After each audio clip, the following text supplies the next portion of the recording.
Isang makulay na pagdiriwang ng kultura, sining at negosyo ang hatid ng Department of Trade and Industry o DTI na kasalukuyang ginaganap sa Ayala Malls, Manila Bay. Ito ay isang pambihirang pagkakataon upang ipakita ang galing ng mga Pilipino sa larangan ng entrepreneurship. Tampok dito ang produktong lokal mula sa iba't ibang rehiyon ng bansa. Mula sa makukulay na tela, masasarap na pagkain, hanggang sa mga modernong likha ng ating mga kababayan. Ang trade fair ang nagbibigay ng plataporma para sa mga paglunsad ng produkto, pagsusuri sa merkado at benchmarking, pagtutugma ng negosyo at networking, at direktang pagbebenta. Ang pangalan po ng aming negosyo ay Kulandanom Handicrafts. Nagmula po kami sa munisipyo ng Aborlan, province ng Palawan. So, ang produkto po namin ay nagmumula sa bamboo, sa pandan, buho at saka yung coconut. Bakit po namin ginawa yung business? Kasi yun po yung nandoon sa paligid namin na pwede naming pakinabangan na hindi na po kami bibili ng materyales. Wala na po kami expenses pagdating sa materyales, kukunin na lang namin sa gubat, tapos gagawin na namin at ibebenta. At the same time po, ang negosyo namin ay community. Ito ang Lola Puring's food product na nagsimula sa Santa Ana, Pampanga. After my retirement, ito ang inumpisahan naming business. At kami rin ang gumagawa lahat ng ito. Hindi kami nagre-repack lang. Talagang ginagawa namin. May factory kami sa bahay.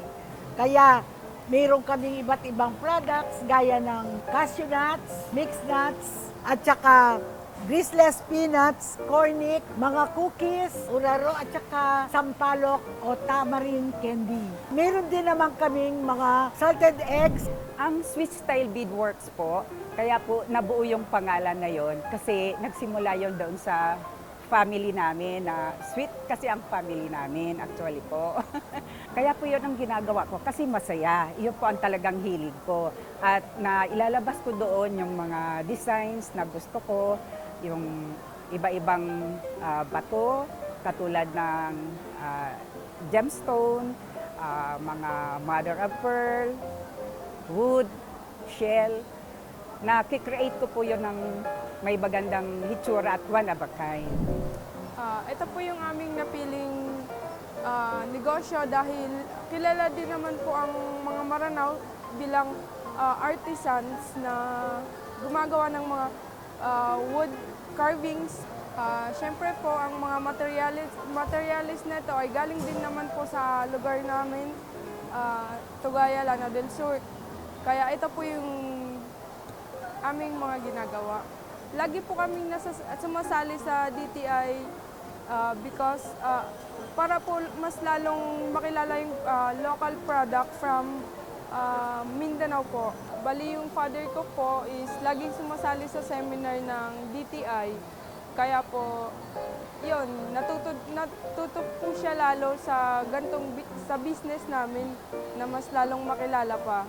Maraming salamat po sa DTI Tatak Pinoy dahil sa event na po ito, lalo pong nakikilala ang mga local products.